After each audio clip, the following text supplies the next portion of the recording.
Kemudian totem. Jadi kepercayaan kepada binatang sebagai makhluk gaib, kendaraan dewata dan sebagainya. Maka tidak heran di Bali juga totemnya barong, kan gitu dia.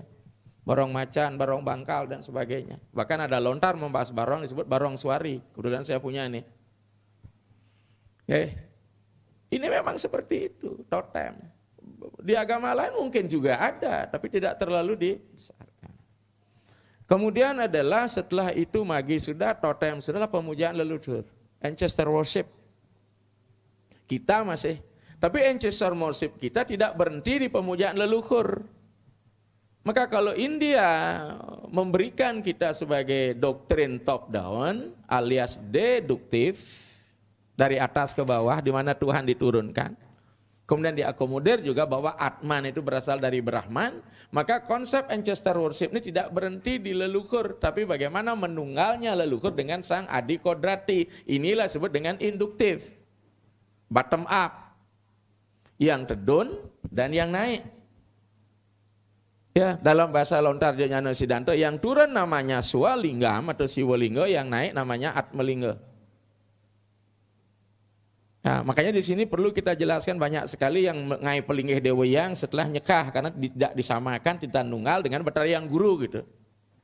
Berarti ini masih roh-roh nih. Tapi yang roh dengan ini masih bisa jalan juga karena filsafatnya Samkhya. Kalau Samkhya Ruh Bineda tidak bisa, roh itu bersifat pluralistik, tidak bisa disatukan. Ini terutama di semeton-semeton agama Abrahamik dan agama Semit. Alangkah murtadnya ketika kita mempersekutukan dan mempersatukan adalah Al-Khaliq dengan ciptaannya. Itu kalau kita tidak jadi masalah. Brahman, Atman, Aikyam, Brahman, Bawantu bisa jadi. Oke, next kita lanjut. Coba nih kembali. Naikkan lagi itu ya, agama. Sekarang kita lanjut apa yang disebut dengan agama arkais. Arkeo ya, kita mengenal agama kepurbaan. Di mana jaringan-jaringan yang ada di magi tidak di primitif tidak terhapus begitu saja, tetapi diberikan identitas yang lebih. Misalnya mulai animisme menjadi para dewa, apalah danyang lah, lelembut lah, macam-macam itu. Jadi kepurbaan. Ya. Coba lagi, nonton lagi. Nggih, kita anu niki. Ya. Ya, agama arkais. Ya. Jadi di situ agriculture religion, agama kuna. Jaringan dewa-dewa menjadi meningkat, bagaimana totem, kemudian animisme, dinamisme diperkuat, diberikan identitas. Ya, diperkuat, diberikan identitas. Kemudian kalau kita lihat di primitif sistem tinggalnya itu nomaden gitu. Ya, food gathering dia. Sekarang arkais menjadi food beverage. Jadi agama pertanian di situ. Agricultural religion. Maka jaringan-jaringan sosial juga dibentuk secara struktur. Di mana sebenarnya konsep struktur manusia sosial mulai di situ. Tapi kalau di primitif juga ada, tapi kan kepala sukunya tidak begitu. Sekarang mulai membentuk siapa yang berdoa dijadikan Brahmana, siapa yang memiliki kekuatan strong, kekuatan jadikan kesatria, siapa yang ini wes saja. Jadi strukturisasi masyarakat di situ dia terjadi di agama arkais. Ya, Siwo Sisyo ada di situ, Ratu Panya ada di situ. Maka di dalam mementaskan ini, jadi dunia ini, keberagaman kita menjadi agama teater di arkais ini. Ya, dia menjadi tontonan. Ya, maka itu pementasan masuk di agama arkais ini dia. Ya. Agama teater kita lihat pendapatnya Clifford Guard di mana Bali adalah negara teater, agama kita juga agama teater. Semua komponen potensi harus dilibatkan dalam keadaan untuk ritual, tidak bisa tidak. Bahkan kadang-kadang ada yang memiliki kekuatan yang lebih, para pendeta dari Sorohni, Siwo Sisyo, Ratu Panyak, Pegustian, jadi Tedong Jagat, dan sedikit masuk sini. Ya, ketika ada musibah aja, pimpinan raja diajak ke sawah untuk menghilangkan hama tikus itu. Apa hubungannya sebenarnya itu? Nah, sini dia pula arkais. Nah, walaupun sudah mulai di sini benih-benih keberaksaraan dia. Literasinya sudah mulai di sini. Nah, oleh sebab itu di mana kalau kita primitifnya, maka agama arkaik lebih banyak ke agama Purana. Maka disinilah dihadirkan dewa, apakah di bahan baku dari animis, dinamis dalam bentuk kebutuhan manusia. Kan saya sering bilang di Jepang tidak akan mungkin orang memuja dewa air itu yang dingin itu, karena memang cuacanya subtropis. Dewa Amaterasu kan, matahari. Demikian juga Agnihotra berada di subtropis, Bohemia, Cekul, karena daerahnya dingin, di mana sayang itu api unggun. Sementara di Afrika api unggun sengah kejang. Sementara di daerah yang suhunya normal api medageng, medageng. Inilah kita Nusantara ini. Maka di Arab pun setelah saya pernah baca itu sebenarnya Allah itu dewa air. Wisnu dia, maka Abdullah, Abdi, Allah, mohon maaf ini tidak membandingkan tapi kita coba ingat. Karena air itu sulit di Timur Tengah. Maka apa yang sulit itu yang berharga, bahkan dijadikan pujaan. Ini logis secara antropologi.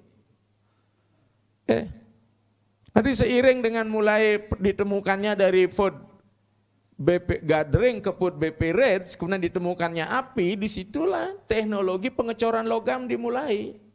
Maka Dewa Agni luar biasa.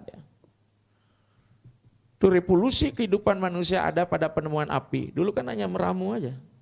Ini luar biasa. Ya, ini kajian antropologi ya, tapi kalau ditempatkan Agni Mhile Puro Hitam ya silakan, berarti revolusi kehidupan itu sudah ada di Rigveda digambarkan. Kembali di arkais sedikit, saudara, inilah yang terjadi. Siwo, sisyo, dan sebagainya. Dan itu masih terjadi di Bali saat ini di arkais ini. Karena agama Tonton ini layak untuk dijual. Siapa yang menjualnya? Para pemilik modal kapitalis. Saya pernah baca dalam satu buku, saya lupa. Mengapa Bali tidak dikonversi? Mungkin Rai sebentar menjelaskan.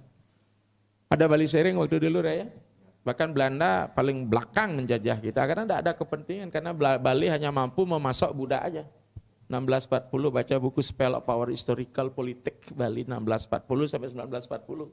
Sisi gelap Pulau Bali juga. Bali ini mesti diselamatkan untuk kepentingan kapitalis Belanda waktu itu yang membuat kapal KLM Koninklijke Maskapai. Saya sering muput ke Dewata Nubet, beliau masih membawa itu Parmadani tahun 20 itu masih ada. Jadi diselamatkan, jadi misionaris ini nggak boleh masuk.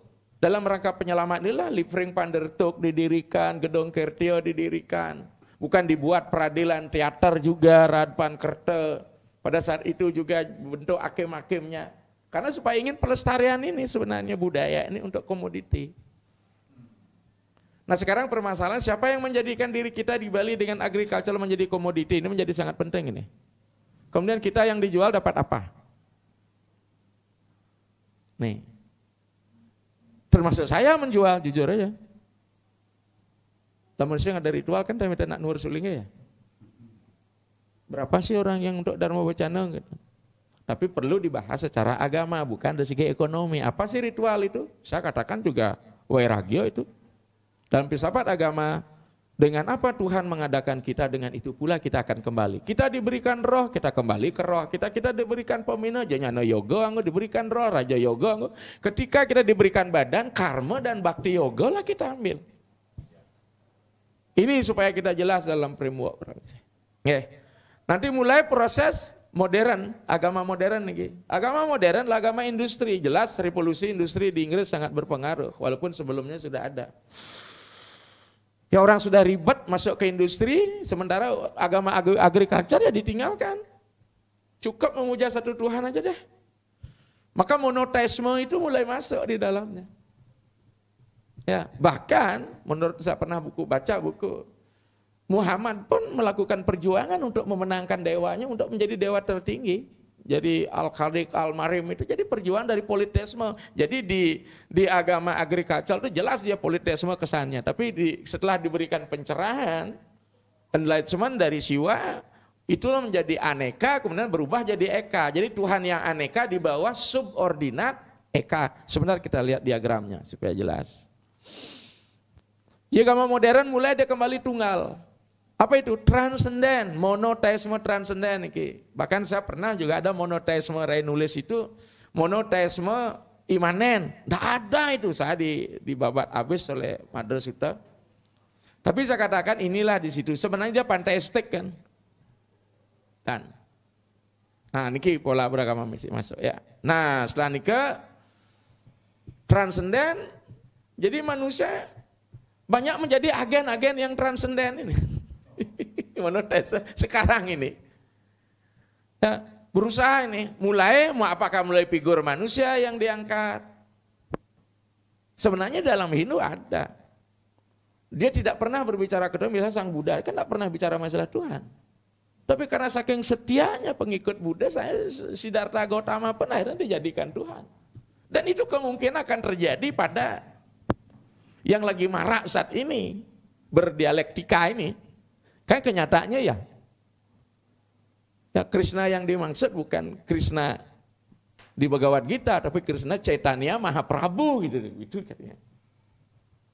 Oke, oke. Ya.